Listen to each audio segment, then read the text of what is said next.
again, everyone. Welcome to this week's edition of Wildcat Week. I'm Randall King, sitting in for Roger Alcock. Well, the men's basketball team at IWU traveled to Marian University to face off against the Knights on Tuesday. The Wildcats battled throughout the fight, forcing the game to go into double overtime. And then they went on to win the game, a final score of 87-82. Leading the Wildcats was junior Evan Maxwell with a career-high 34 points and 8 rebounds. Freshman Kyle Mangus had 15 points, 7 rebounds, and freshman Grant Smith, 12 points, 3 assists.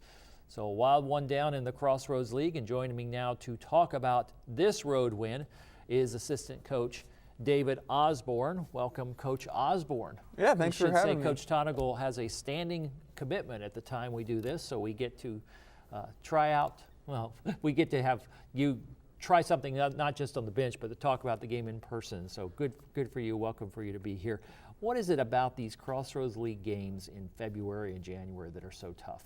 Well, up and down the league, we've got teams that can really play and compete, and so any given day, any team can beat anyone else, and we start to get to know each other, right? Especially by this point in the season, everyone's kind of seen the different things that the teams do, and so you get in these matchups, and it tends to be a possession-by-possession game, and it comes up to a few plays here and there. Is there any gym that's harder to play than others? I can't imagine, Marian's not that far away, but they really came out well. They really travel well, and they do well in their own gym. Yeah, for sure. We've had a few of those. I mean, going back to Bethel, they bring a crowd at their place, and then Marian, their football team's out there supporting them, and when you get teams that are winning consecutive games, and then whenever a ranked team comes into somebody's home court, it tends to be a little bit more lively matchup. Well, let's see some of those highlights, because this was a tale of two halves and then a post game.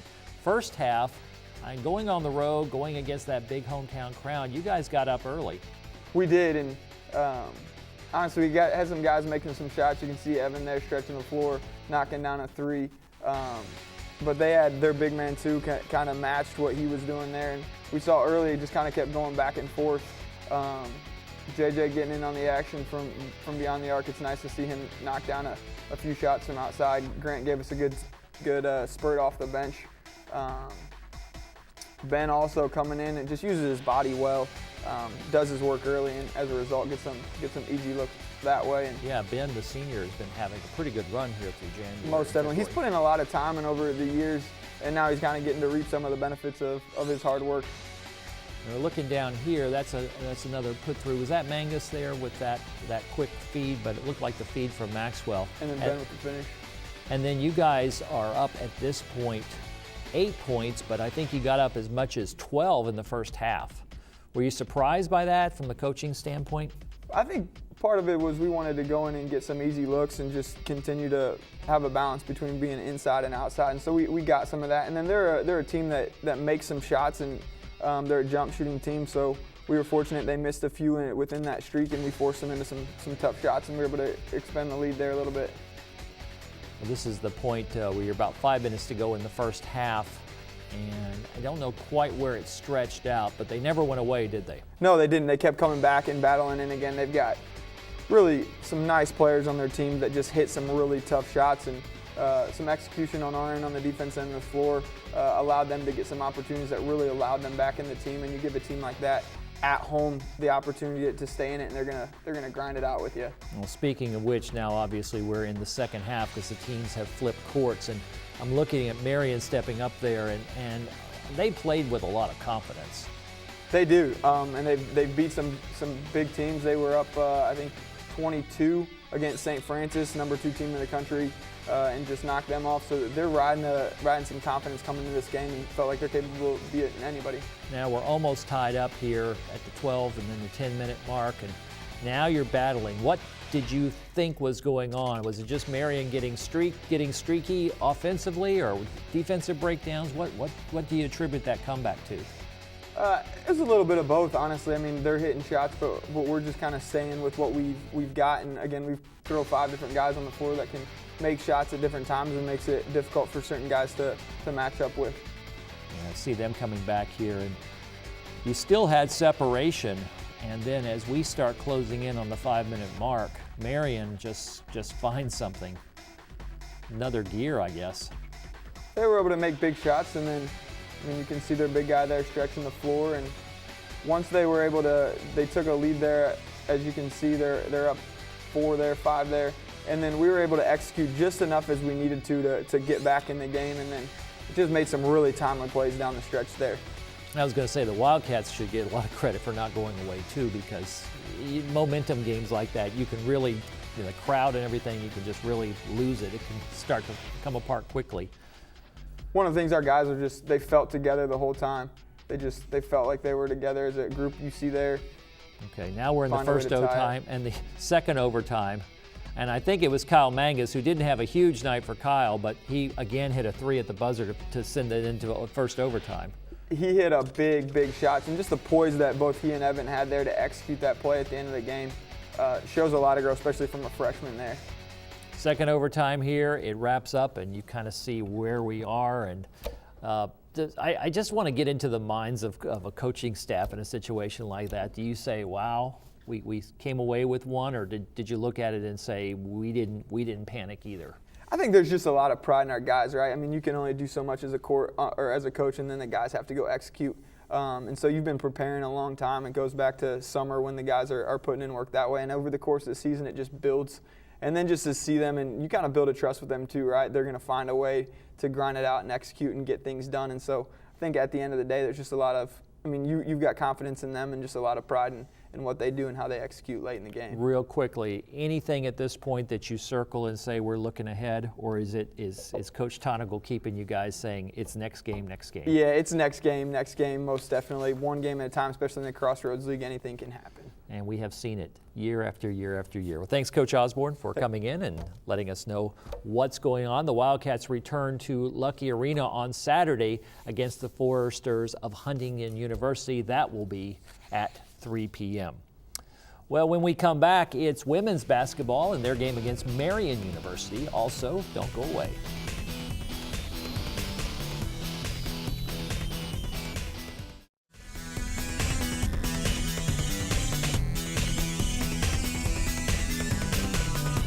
And welcome back to Wildcat Week. The women's basketball team of Indiana Wesleyan University traveled to face off against the Knights of Marian University on Wednesday night. And the Wildcats came out with a slow start, and they were, in this case, not able to come back. The women in the game with a final score of 56-75. The Wildcats were led by sophomore Carly Lang, who ended up with a career-high 24 points and 9 rebounds. Senior Anna Emhoff had 15 points, 3 rebounds, and senior Brittany Washington checks in with 6 points and 6 assists. So joining me now is women's basketball head coach Ethan Whaley. And Coach, you know what the drill is. Even on nights like this, you've got to come in and talk to us about it. So just real briefly, I know every team is hard in the Crossroads League, but has Marian's emergence on the women's side in the last 3 or 4 years in any way become a mental block? Do you think that this is a really tough game mentally to go down there and play?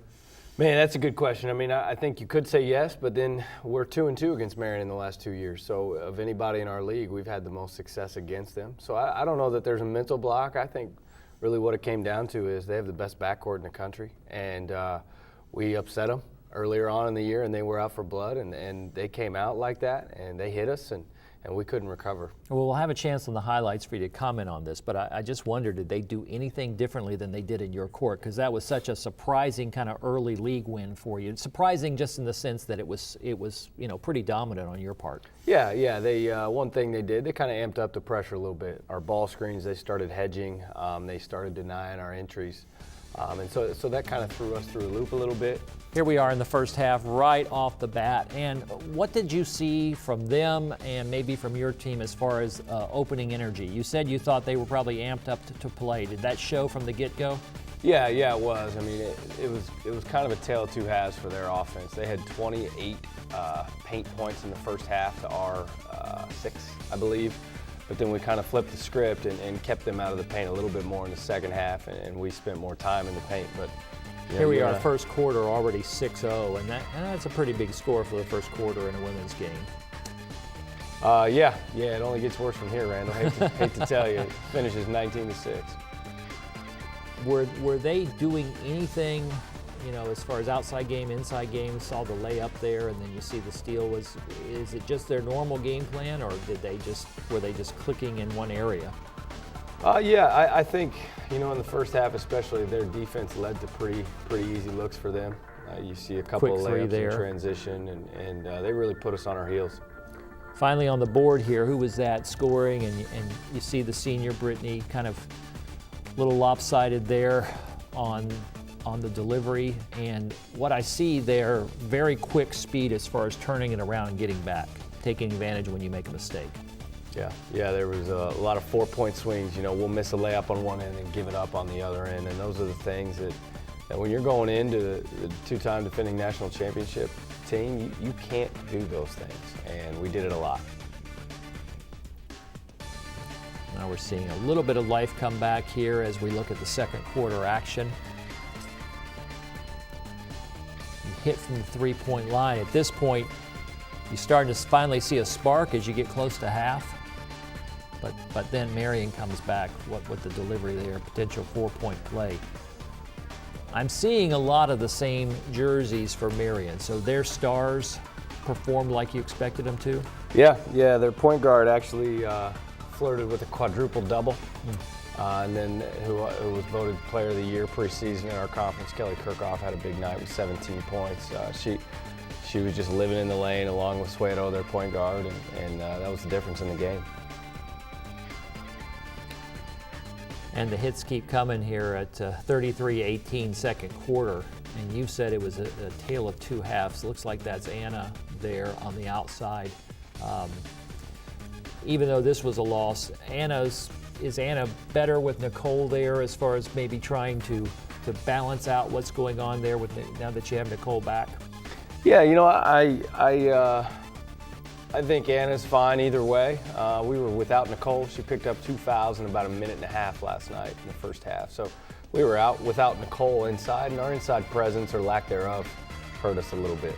Okay, so there we are at 40-24 as you end the second quarter. You come back out after the half.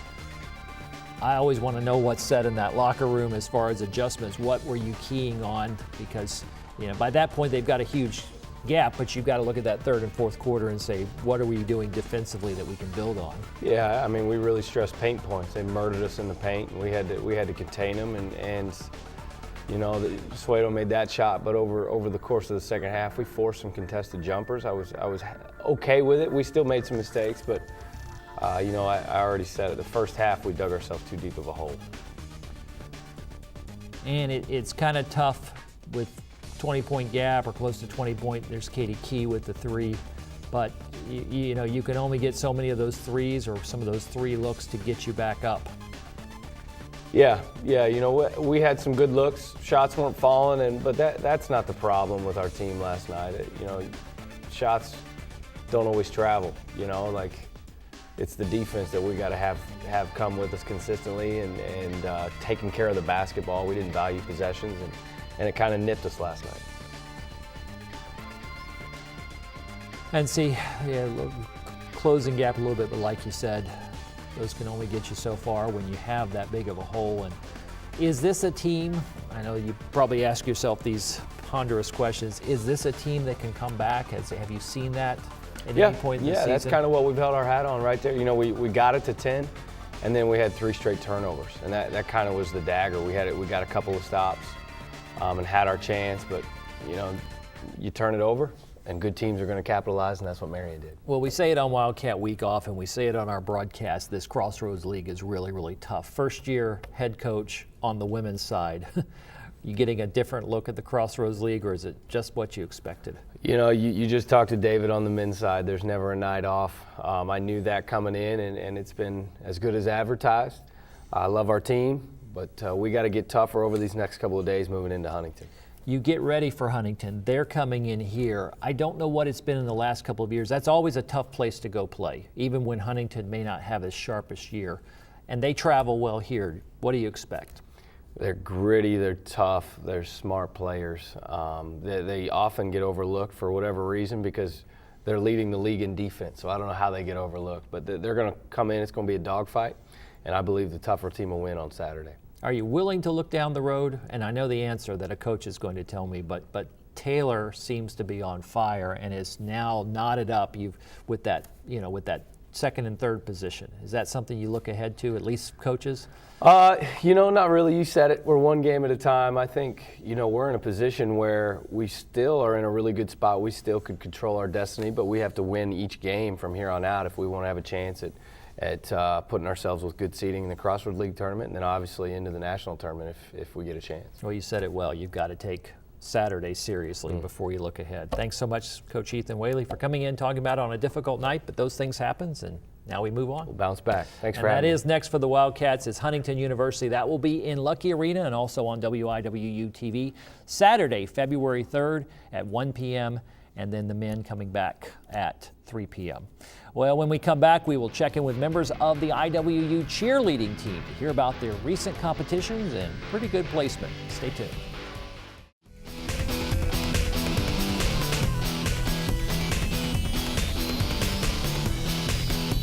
Welcome back to Wildcat Week. The Indiana Wesleyan University cheer team competed in its first two competitions of the 2018 season. They took second place in their home competition and third place in an invitational at St. Francis University. And we want to join him right now to talk to us about the cheer teams and their success. It's Adam Smith and Hannah Guy.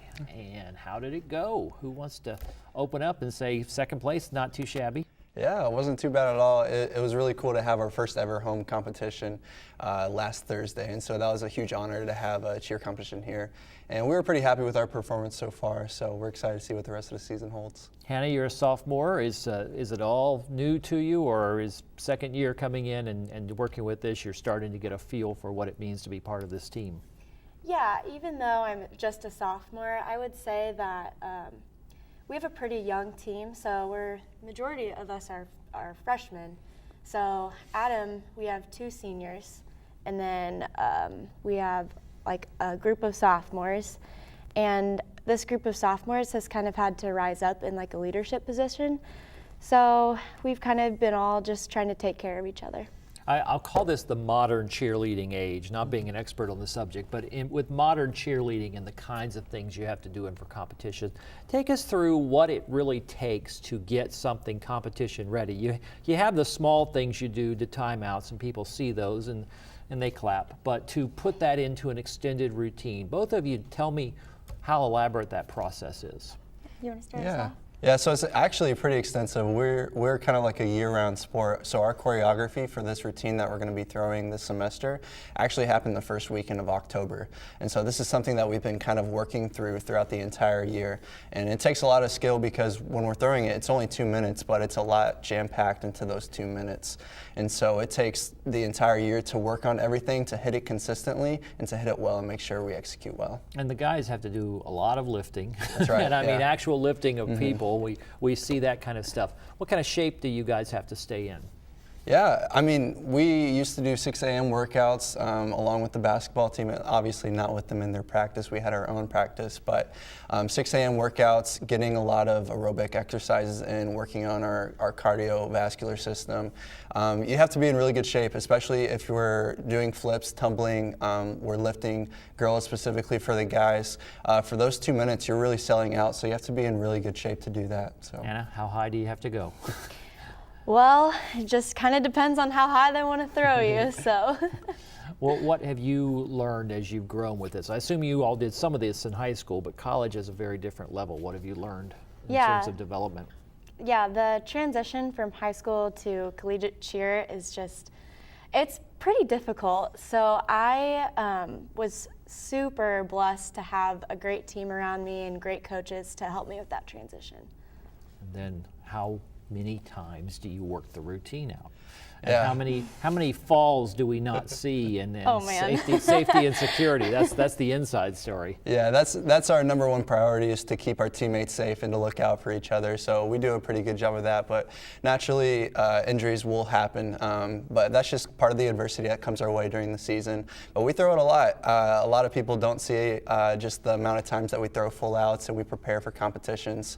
Our national tournament's going to be the week of spring break, so the first full week of March. And so we have that time to kind of gear up and prepare ourselves well for that time. It's getting ready to be the Olympic season, and I always think, whether it's Winter or Summer Olympics, that we see the perfection. But I want to see the mini falls, and when I see anything that involves tumbling or high vertical activity, I think, what do you have to do to work up to that? Something like a high fall or a high pyramid or something that you're working with, Hannah. I mean, what risk do you have to take to kind of work up to that? How does that staggered? Yeah, so I think that it all starts out with trusting your teammates. Your coaches won't ask you to do something that they know that you can't do. So with cheerleading, you just kind of have to take it like step by step by step by step and level by level by level by level. And at the collegiate level, you're taking a lot more risks, so that requires a lot more trust out of your teammates. Where do you hope this goes next? Yeah, well, we'll have our regional competition at the end of February, and if we place in the top 12 in the nation, then we'll qualify for nationals. And so right now we're just focusing on our routine, hoping that it all goes well smoothly, and then at regionals we eventually qualify for nationals, and we get to travel to Oklahoma City for that. With television, we're always busy doing other things at halftime, and some people are as well. Is there a chance for you to showcase the whole routine coming up, or have you done that already at a game? Right, so we're working tentatively with the athletic department with that, but ideally at a halftime of the routine, we also have double headers for guys and girls on Saturdays. So we'll also work on trying to do one maybe in between games or in between halftime, to where we can show the fans of IWU what we're capable of and what we're going to throw for nationals. Hannah, how long is that whole routine? So the routine is 2 minutes and 15 seconds long. Wow. Yeah. And how much energy? Do you have any guess what kind of energy is put in just to that? I mean, yeah, it's one thing to throw each skill consecutively, but it's another thing to jam-pack it into 2 minutes and 15 seconds, because you have dance, jumps, tumblings, we have our mounts, we have group stunt, we have co-ed, and it just goes by really fast. Well, like you said, it's choreography. Yeah. I mean, do you have, I know when you talk about gymnastics or things like that, you sort of have certain elements you're expected to do. We hear lots of things around Olympics time about degrees of difficulty. Is that true too? You're expected to do certain things with a certain number of people, or is it open? Yeah, so it's kind of open. We have 3 judges for competitions, and so they judge us. We hand them a sheet of all the things that we're going to be doing through our routine. And as they look through our routine, they're going to be judging us on our execution level, but then also the difficulty level as that as well. Final word, Hannah. No fear? Oh, yeah, there's no room for fear on the cheer team, so yeah. And do you find the fans are responsive? Because, a lot of times they're so into the game and stuff like that, but when they see these kind of difficult things, good response here? Yeah, for the most part, they're scared because they don't really understand or see exactly what we're doing. And it's a lot of times it's very high or it's very complex skills. And so the crowd sometimes gets scared, but we usually get a good response, and they love to see us at the basketball games. Good. It usually goes something like, oh, okay, good. That's it, yep. They don't see the 6 a.m. workouts. So thanks to both of you, and good luck at Nationals. Thanks for expanding our knowledge of something we don't always get a little piece of, but it's nice to showcase on Wildcat Week. Well, we wish you luck in the best of your next competition as well. As you said, that's coming up when? Our regional's at the end of February. Okay, very good. Thanks again. Thanks, all we have for you on this episode of Wildcat Week. If you'd like to see more of the show, you can visit our website, wiwutv.com. That's where you can connect with past episodes and also connect with us online. Again, that's wiwutv.com. And you can stay connected with all of our local programming by subscribing to our YouTube channel. That's WIWTV51. And we do look forward to seeing you next week. And for all of us here who've been a part of this show, thanks so much for watching.